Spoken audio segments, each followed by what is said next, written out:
Hey folks, nice to see you today. My name is Dustin Cormier. Welcome to How to Rock Astrology.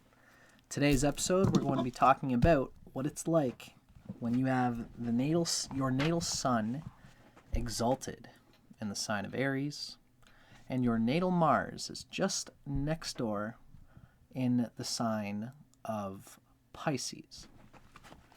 Sun in Aries, Mars in Pisces. This is a great combination.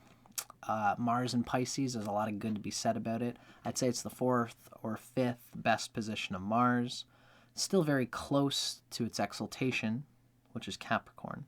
Although it's past exaltation, which means that it can be it can enjoy its emotional preferences a little too much, can be a bit testy, because it's now leaning towards Cancer, where Mars is debilitated. So there's a little bit of testiness here, which can aggravate the Aries sun a little bit. Ultimately, though, this makes for, this is a very good sign combination. Mars in Pisces does well. And if you want to know more about Mars in Pisces, feel free to check out the start of this video, the start of the series rather, where I talk a little bit specifically about Mars in Pisces. This video is going to talk about what that Mars in Pisces brings, essentially, to the Aries Sun ego. And I would say it's basically all good things. It increases and contributes to Aries's bombastic, free-flowing warriorship. The principle essentially that Mars and Pisces brings to everybody is this guidance towards an aesthetic emotional preference. Mars and Pisces knows the type of experiences it needs to put it through in order to develop whatever the sun is trying to do in the best and easiest way that fits the nature of your own mind, your own self. This is Pisces' thing, where Sagittarius and Pisces are both ruled by Jupiter. Pisces is anciently ruled by Jupiter, and I would say, being a Vedic-minded person, I would say that the rulership of Pisces is more primarily taken by Jupiter than it is by Neptune. And you're going to be hearing this throughout all of my videos. I'm a tropical Vedic astrologer. I use tropical Western measurements, which means I don't bring the signs back 24 degrees like some other Vedic astrologers. I use Western measurements, but I always include the ancient Vedic interpretation of the astrology chart in my interpretation of anything. So with that being said, there's a huge importance given to the fact that Pisces, anciently and more primarily, is ruled by Jupiter. Jupiter actually holds the chakra energy of Pisces. And like I said, if you want to hear more about that, feel free to check out the Mars and Pisces video. The Mars in Pisces is bringing an internal, aesthetic, emotional preference principle, which means to say that anyone with Mars in Pisces knows how to, again, put themselves through the experiences that would bring the strength and that would help you to project what the sun seeks to project. Here in particular, this sign combination makes for a maverick. You are somebody who knows the ins and outs of your inspiration in order to apply discipline to yourself, because that's really what Aries wants to do. Now, there's some double resonances going here that make this even more true for you in particular. One of them is the fact that Mars is in the 12th position from the sun. When you consider in Indian astrology, you can have a chart from any point. They often use the Chandra chart, which is the Chandra Lagna, means that the moon acts as the rising sign. But they also have the Surya chart, where everything is measured from the sun sign. Here, Mars in Pisces is in the 12th sign from the sun in Aries. So Mars being in the 12th house from the sun says something about the fact that the Mars here knows how to manifest the background reality needed in order for the sun to apply itself in the most comfortable way. Mars in Pisces is unapologetic about its needs, about what it needs in order to do its best. This is true of Mars in Pisces in general, but it's doubly true because here Mars is in the 12th house from the sun.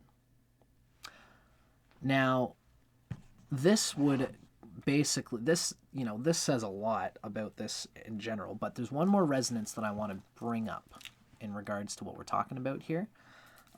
It shows how much of you are capable of being somebody who can find a discipline that you want to do, or a practice, or a role, which your Aries sun, Aries is exalted, the sun is exalted in Aries. Mars, being the ruler of Aries, sculpts the sun here in exactly the best way that the sun would do, so that the sun can be put into some kind of field, some kind of skill, some kind of role that you hold, where you are challenging yourself to be the best in that role. And you want to climb to the top of this mountain. The sun is exalted here, which means the sun is the king in the chart. Everybody's sun is the king in their chart. And Mars is the right arm that helps to manifest the desires of the king. Mars is the general, the lieutenant, whose will is conscripted to the king. And it's very good when the king and the general understand each other and are on the same page. And here they very much are, because fire and water have a resonance with each other.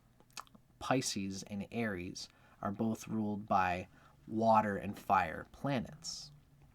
I'll explain a bit of that in a moment, but essentially what I'm getting at here is that since the sun is exalted in Aries, you are somebody who embodies the ideal expression of the king, coming from its own understanding of itself, of what's best for the king and what's best for the kingdom.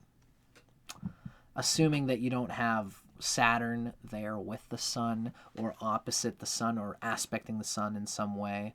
Assuming the sun is not also being hit by Venus, which is an enemy to the sun. The sun here lives by its own regard of what's best for the kingdom. Now, if a king is in another country, he has to listen to the countrymen of the country in order to persuade them to trust the king. And so in order to do that, the king has to kind of listen to the culture, listen to the language, learn the language of the people in the foreign place in order to convince them that they're a good king. Which means you have to change yourself, alter yourself a little bit. And that's why the sun is debilitated in Libra. Libra is other people. How am I supposed to change myself to fit what these other people want? That's how the sun thinks when it's in Libra. But when the sun is in Aries, the king is in its own kingdom. And the king says, this is my kingdom, and I know that I have to challenge myself to be exactly what I am and to go to the heights of what I can do for my people. So I can write my creative signature on the things that I do. And Aries does it without even thinking about it. They just go they're not thinking about how other people see them. And Aries can get all the glory that they need just by having some simple job. And, if you got 2 broken legs, an Aries sun person will have those 2 broken legs, and they'll put themselves in that wheelchair. They'll go to their job. They'll tap their fingers on the keyboard, and they'll be the best player in the world. And they'll challenge themselves, push to do more work for the job, to learn what the job's all about, to get a higher place as a CEO, and people will say, wow, they did all that, and they're handicapped. They're a handicapped person, but they still challenge themselves to get out of bed. And the fact that you are handicapped only makes your glory that much more impressive and, in your internal mind, more meaningful. And that's what's really important to Aries. It's challenging yourself to get the most out of yourself that you can based on what you are, not on what other people expect you to be. Now, that being said, the sun in Aries is just tuned to getting the most out of itself, which means that you can put yourself really to any skill, any accomplishment, any attainment, and the sun is in the right place to push you to get there. But your Mars, where your Mars is going to show how you apply your mind to this challenge, how consistently you can apply yourself to the challenge that the sun in Aries represents. And this is important because Mars is your dispositor. Since the sun is in Aries, which is ruled by Mars, wherever Mars is going to be a critical channel for the desires that your hot, intense sun energy wants to express through. And the sun is exalted here. It's not too energetic. It's the perfect amount of energy that it applies to the things that it needs to do. It's not like Cancer sun where it's like a little bit too emotional. Even Capricorn is too unemotional and detached. Aries is in the perfect place to do great things. Now, Mars being in Pisces is Pisces is the 12th sign from the sun's exaltation place. Let me let that sink in, because everybody knows that the 12th house is the foundation of the house that's ahead of it. It's the secret aesthetic things, the foundation that you need to have set up in order to do whatever is the first house thing. The 12th house from any planet, the 12th house from any house, is the foundation for that house. The 12th house for the 4th house is the 3rd house. And the explorations we do in the 3rd house is what helps to build the foundation for the 4th house. Just as an example. I don't want to get too lost in this idea here, but essentially, Pisces is the natural 12th house from where the sun is exalted, which means that it is the natural foundation for what is needed in order to put yourself into the best attainment that the sun can have. For everybody. Pisces is the 12th house from Aries, always, for everyone. And Aries is where the sun is exalted, which means that Pisces is important to what Aries is doing. Now, since you have Mars in Pisces, this doubly says that you are somebody who can put yourself to a high octane expression of your sun, and Mars in Pisces is going to manifest what the sun's accomplishment. The sun wants to attain those high heights of whatever you want to do, and you naturally know how to apply yourself to create a reality, a channel, an opportunity which would put your sun in the hot seat to its best efforts. And you know how it's an aesthetic thing. It's a preference thing. Mars in Pisces is funny, and it's unapologetic about its sensual delights and desires and what it needs in order to be put into its best expression for the sun. This is true of Mars in Pisces for everybody. Now, yours in particular is in the 12th house from your sun, which means that you have a sense that whatever it is that you do to get yourself to the heights of what you want to do is probably what everybody else also needs to do in order to get the heights of what they want to do. And you are unapologetic and you're pioneering in how well you understand what your needs are in order to get you to where you need to be, as well as other people's needs. This is a skill that you have by having Mars in Pisces. You are receptive to the self in your one, which is the self in all. That's what I say about all the Mars and Pisces positions.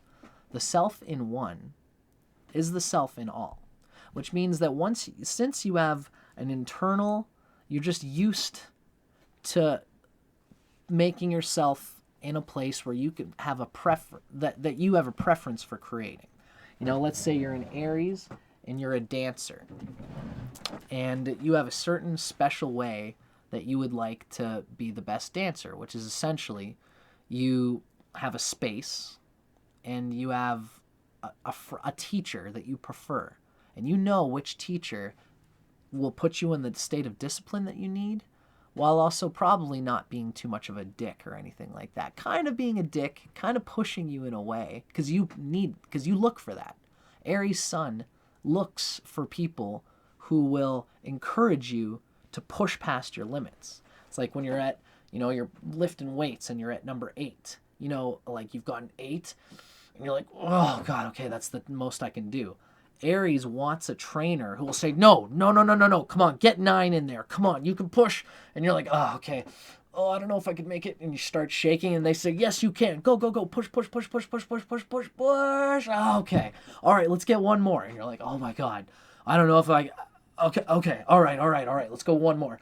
And you're rubber and you only make it halfway, but you're like, oh, that's all I can do. And the trainer says, good. That's good. That's what I wanted you to do. Take it off the rack and you're like, oh my God, I couldn't make it. I kind of feel bad. I couldn't make number 10. And the trainer says, don't feel bad.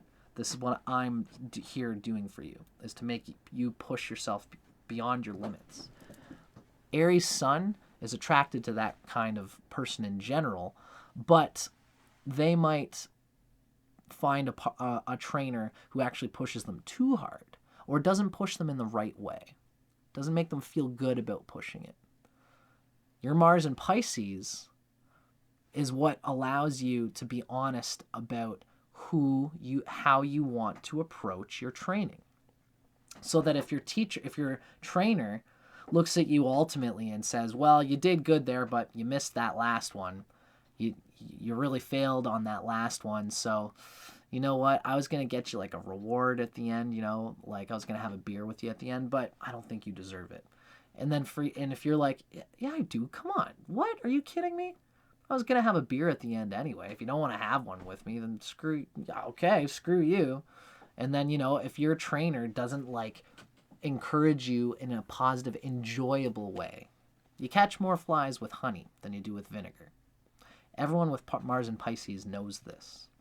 So you know how to align yourself with the people around you, with your fellow coworkers, with the people training you, with your boss, with your lover in your relationship.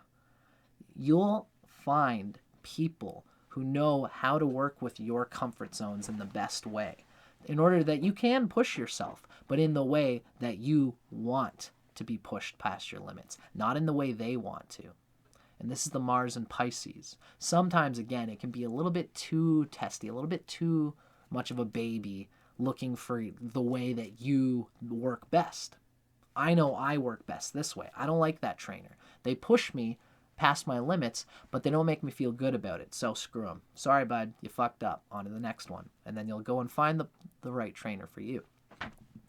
And what ultimately happens is that you find out the comfortable way of approaching your accomplishment. And people start to see it. Because not only is Mars in the 12th house from your sun, but Mars here is in the 12th house from everybody's exalted sun point, which means that people can really learn a lot about how you apply your own emotional preferences to align you with your highest attainment. When you do it for yourself unapologetically, people see it, and they see why you're so good at what you do. It's because you make yourself enjoy the practice. You make yourself enjoy pushing yourself beyond your limits, which is an incredible thing, if you can see what I'm talking about. The metaphor that I've sculpted to get a picture on this is this. Mike Tyson actually has Mars in the 12th house from his sun. It's different signs, but Mars was in the 12th sign. He was in the sign before his sun. And he had the same way, where he had a desire, he had attainments that he wanted to accomplish, and he knew how to make himself enjoy the practice of fighting and of punching. And he would get himself into this riled up, aggressive energy. But he found teachers who made him feel good about pushing himself beyond his limits. And that's why that happened, you know? That's part of the reason why he got to be so good, is because his Mars knew how to align him with the sun's best attainment. Mars being in the 12th house from the sun. This is how I would describe this combination is, imagine if you were a boxer with a whole bunch of people in like a fight club, for example. You know, you're in a fight club with a whole bunch of people and everyone's just kind of doing skin boxing, you know, where it's just like fists. We're all punching each other in the face, or just punching our punching bags in order to be the best that we can. We're trying to push ourselves to discipline ourselves in this kind of way. Now you decide to join the fight club, and you come along one day and you decide to put on a nice fancy pair of expensive, nice gloves, boxing gloves that insulates your punches, so that when you punch someone, your wrist doesn't get messed up and you can fully align it and keep practicing and punch more than everybody else who's just got their bare skin. Now they look at you and say, oh my God, what a pussy. Come on, bud. You know, what is it? What, you got to practice with gloves? What, you're not going to just go bare skin like we do? Come on. I thought you're a strong fighter. Come on. Where's your will? Where's your resilience or whatever? And you just roll your shoulders back and say, yeah. Okay, right. Relax, guys. Look, you guys do what you're going to do. I'm going to train the way I'm going to train, and watch what happens. Lo and behold, because you've got those gloves on that don't mess with your wrists, you can practice longer, harder, farther than everybody else can, because you took the time to adjust your resources, whether it's your psychological resources. You know, you might be somebody who's not embarrassed to say that you go to a therapist, because that's a psychological resource where your therapist tells you it's okay. You're feeling this angst. You should go to a therapist. This is a good sign to have a therapist, because you build up all this tension and anger and you want to release it into constructive activities. That's what Sun in Aries wants to do.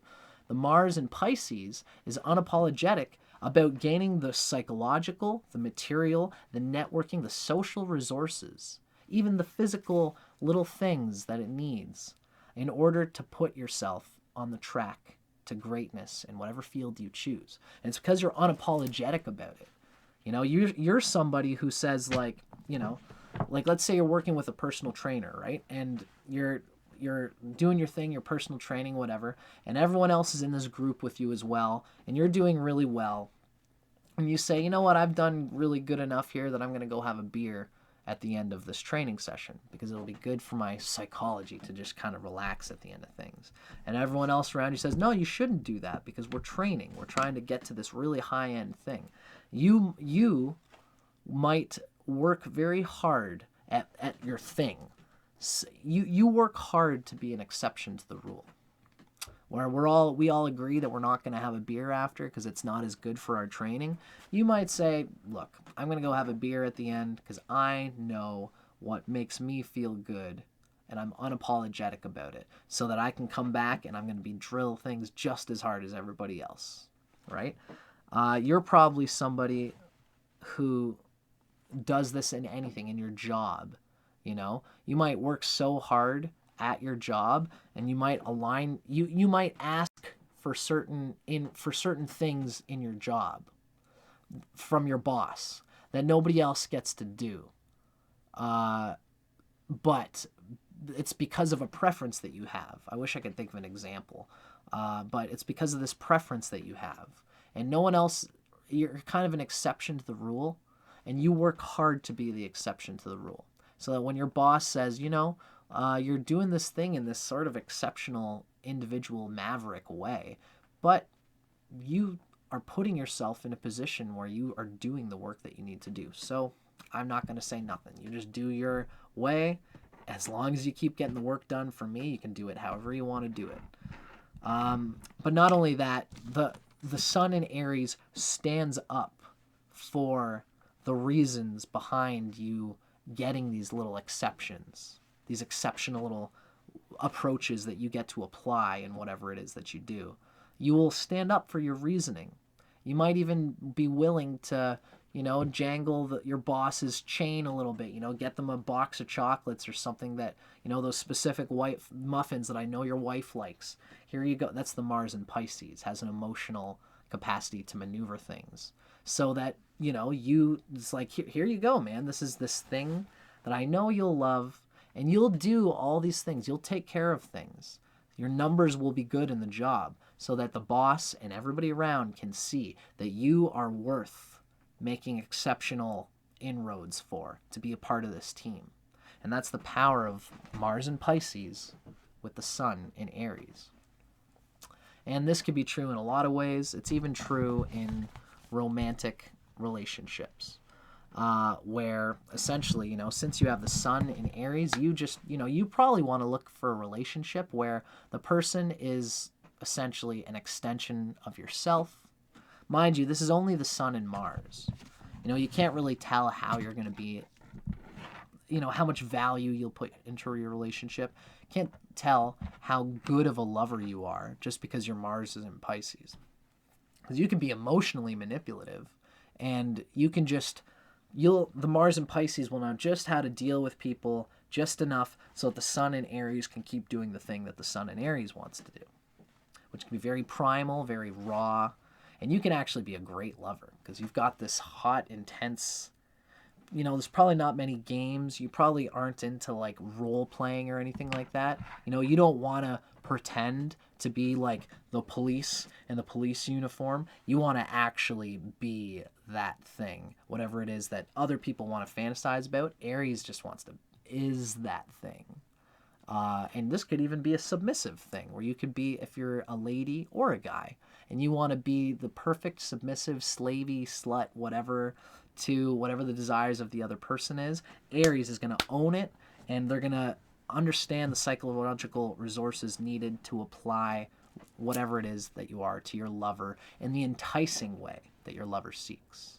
You can very deeply push yourself through the Aries mentality, challenge yourself to get what the Mars in Pisces feels the other lover would want you to apply.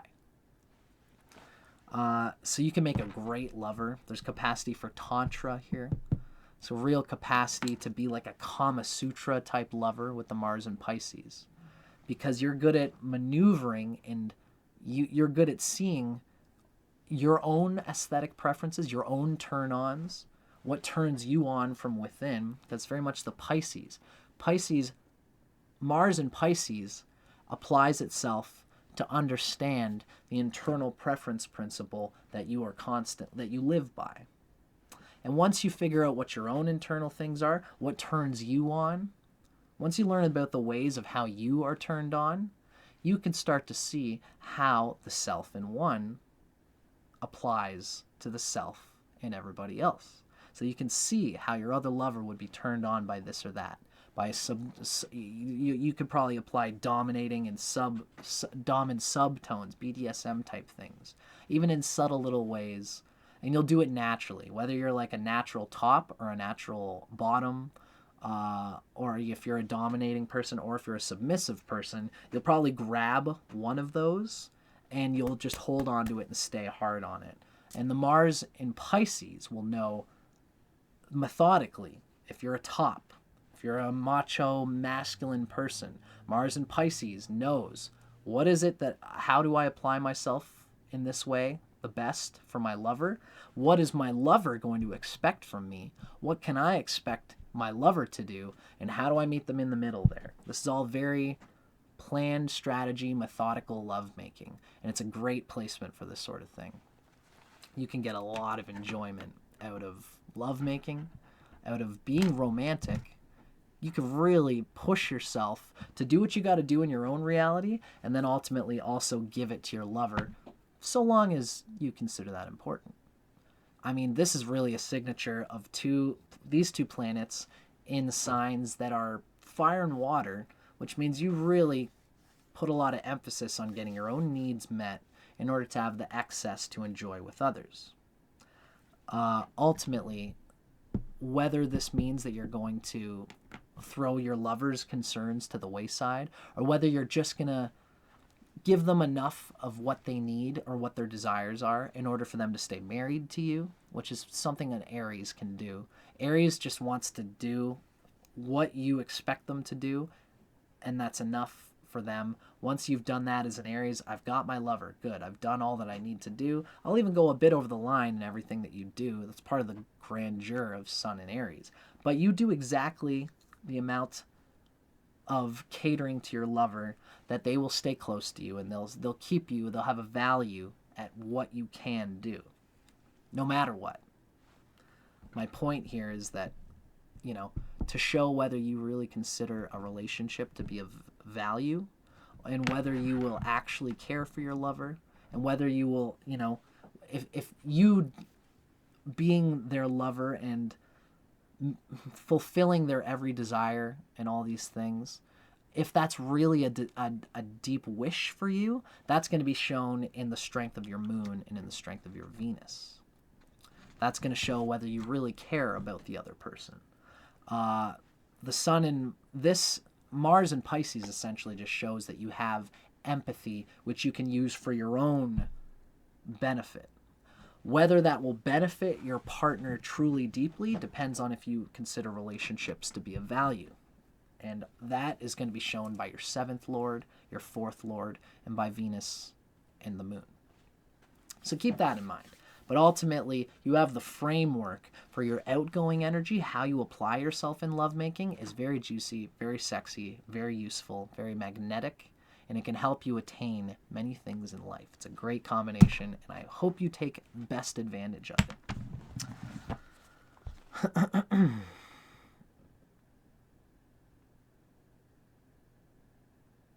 Yeah, so that's really a pretty good derivation of this whole sign combination. I usually do a little reading of the erotic nature of this sign combination, but essentially, I've really just done it in this reading already. Aries is continually... Aries seeks independence to follow your personal destiny, but Pisces has an idealistic feeling of how you can blend your destiny with those around you. You can cater your vision to where you're going to those that are around so that they can help you. Essentially, you can do things for them. You'll know how they work, and you'll let them know how you prefer to work. And you'll help them in the way that they want to work, so that, even if they're limited in some way, you're Mr. High-powered, high-octane thing for your company, but you've got a new employee who doesn't really know the ropes, you can be patient. You'll know that, okay, so you're at this stage and you need to be able to learn this. You can patiently get them up to speed without being too excitable, too crazy to just get high energy out of them. You're not going to push them. And they respect that in you. It's the Mars and Pisces that attracts by the way that you maneuver people is attractive, and people want to be moved by your discretion. So again, it's true in business as well as in romance.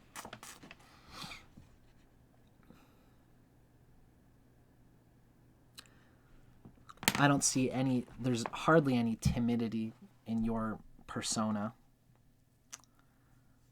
You can be very sentimental and raw and juicy, just enjoying the person as they are, without needing to get into too much game playing, too much atmosphere, too much much ado about the whole process. You're just very raw, and the rawness of the Sun in Aries is complemented well by the meticulous details and emotional preferences and listening that the Mars in Pisces is also capable of doing. Makes for a great lover. In the art sense, you can be well endowed in the art of making love. Whether you put that to a relationship which you consider valuable is another question. Ultimately, there's great bombast here, and you have probably that Mars in Pisces serves to give you a plucky, unapologetic, standing up for your likes, standing up for your preferences, standing up for your sensual delight, way more than Mars and Pisces. In other Western readings, You know, you might hear that Pisces is flaky and etheric and they don't stand up for themselves and they can't defend themselves. And you are not, this Mars in Pisces is not doing that to you. In my reckoning, it's only making you more unapologetic about what you know your likes and your desires are. And you can meet others in the middle, because the desires in you are probably similar to the desires in other people. And you can meet people in a very nobleman way, that people are just desirous of the charm that you have, to chase your own desires, and wink wink, we can also chase your desires along the way too, if you want to be a part of it. It's an awesome combination. So I hope you guys enjoyed that. Hope it gave you a little bit of insight into how you are. I'm Dustin Cormier for How to Rock Astrology. My thing really is to try and teach, to intersperse Vedic astrology with Western astrology and vice versa. I hope that I did that for you guys today. Let me know in the comments what you think. Feel free to drop me a like. And if you like the way I teach, feel free to subscribe, because I always got more stuff coming out. I'm Dustin Cormier. This is How to Rock Astrology. Thanks for watching. Keep your eyes peeled, and I'll see you guys on the next one. Thanks a lot.